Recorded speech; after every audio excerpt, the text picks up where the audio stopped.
Welcome back, guys. I hope that you saw the last 10 parts of this chapter, and this is the 11th part. In this part, we are going to continue exercise 1.5, and now we have already completed 3 questions of exercise 1.5, and here comes the fourth question.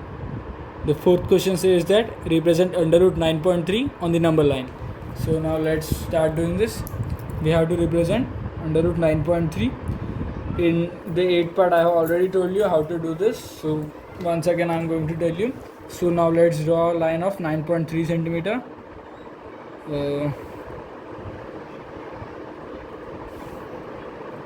So this is my line of 9.3 centimeter, and let's say this point as A and this point as B. Now let's draw 1 centimeter line from B. So this is my 1 centimeter line, and name it as C. Now taking AC as the radius, as the diameter, let's find the midpoint of the line, and for this I am taking a compass. Put the point on A and taking more than half the distance, make an arc above the line and one arc below the line, and now taking C as the center, do the same thing and join both these intersections. So this is the midpoint of line AC, and name it as O. Now we have to draw a semicircle, and the radius of the semicircle will be OA. Now let's take it. So this is RO and this is RA. So therefore this is our radius, and let's draw a semicircle. And as you can see that the semicircle is starting from A and passing through C.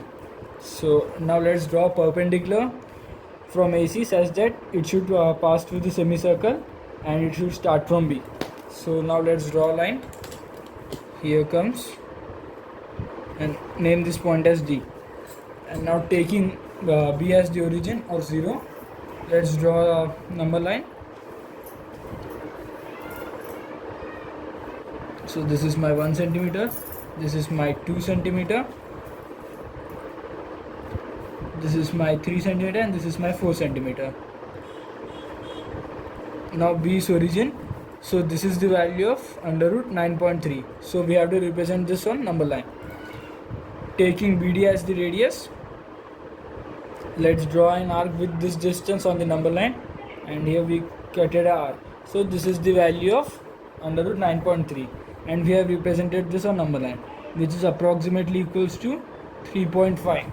So this is the value of under root 9.3, and we have represented this on number line. So this is how we do this question. So now let's go to question number 5. Here comes the question number 5. It says that we have to rationalize the numbers. So the question number 5, part 1 is we have to rationalize 1 by under root 7. So as I already told you, we have to multiply and divide by under root 7. So 1 by under root 7 into under root 7 by 7. So under root 7 into under root 7 will be 7. 1 into under root 7 will be under root 7. So this was the first question, and this is the answer. Now let's go to question number 2, which is 1 by under root 7 minus under root 6. I already told you we have to change the sign of this number and then multiply it in the numerator and denominator. So this is 1 by under root 7 minus under root 6 multiplied by under root 7 plus under root 6 divided by under root 7 plus under root 6. I have changed the sign of under root 6. You can see that here it is minus and here it is plus, and here we get the value. This is, as you can see, that this is A minus B under root A minus under root B into under root A plus under root B. So the value of this is A minus B. So here the value of A is 7 and the value of B is 6. So 7 minus 6. As you know, 1 into any number is the number itself. So under root 7 plus under root 6 divided by 1. This is the answer. Now let's go to the third part. And here comes the third part of the question. And the third part of the question is 1 by under root 5 plus under root 2.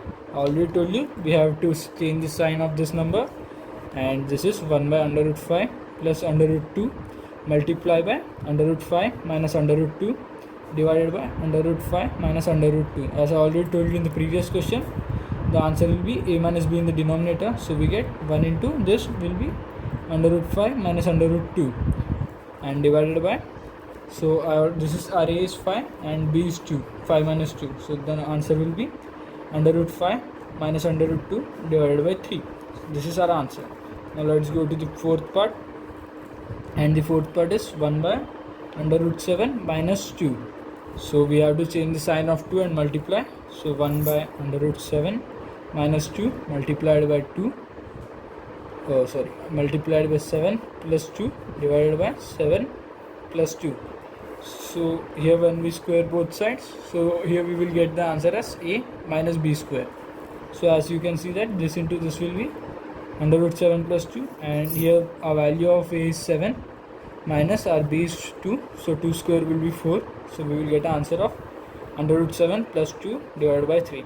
So here we have completed exercise 1.5. Now let's move on to the exercise 1.6. So before going to that, I am going to explain you some important concepts, like for example how to multiply both these numbers without actually expanding them, and how to write this number without actually calculating or the numbers like this. So now let's see. Let's assume the first number as a, and this let's assume the number as a. So a to the power m multiplied by a to the power n will always be a to the power m plus n. Here the powers will get added. So here we will get an answer of 17 to the power 2 plus 5, which is equals to 17 to the power 7. So this is how we find it. So just write these formulas. These are very important. And now let's go to the second one. When we have the number like this, a to the power m to the power n, the numbers like this. So here the answer will be a to the power m into n. This number and this number will get multiplied in this situation, and in this situation both the numbers will get added. So here we get an answer 5 to the power 2 into 7, which is equal to 5 to the power 14. So this is the answer which we get when we have the number like this. Now let's go to the third equation, which is a to the power m divided by a to the power n. So in this situation we get answer a to the power m minus n. So this is the answer which we get. So here we will get answer of 23 to the power 10 minus 7, which is equal to 23 to the power 3. So just remember this formulas, guys. Now let's go to the fourth part, which is a to the power m into b to the power m. Here both the numbers are different but the power is same. So in this situation we multiply both these numbers like a into b, and we keep the power same. So the example for this will be 7 to the power 3 into 9 to the power 3. So here we do 7 into 9 whole power 3. So 7 9 is 63, 63 to the power 3. So this is the answer what we get. So remember all four of these formulas. This will be very important. Okay, now let's go to exercise 1.6. Exercise 1.6, question number 1. So now let's directly jump to the question, and here comes the first question. You can see the first question says find the value of 64 to the power 1 by 2. So here 64 to the power 1 by 2, we have to find the value of this number. So it simply says that under root 64. So guys, remember this thing, 1 by 2 means under root, and 1 by 3 means the third root of any number, and 1 by 4 means the fourth root of any number. So here see, under root 64 will be 8. As you know, 8 square is always equal to 64. So here we can write this equation as 8 square to the power 1 by 2. So 2 and 2 will get cancelled and we will get 8. So this is, so here we use the form, we have used this this formula.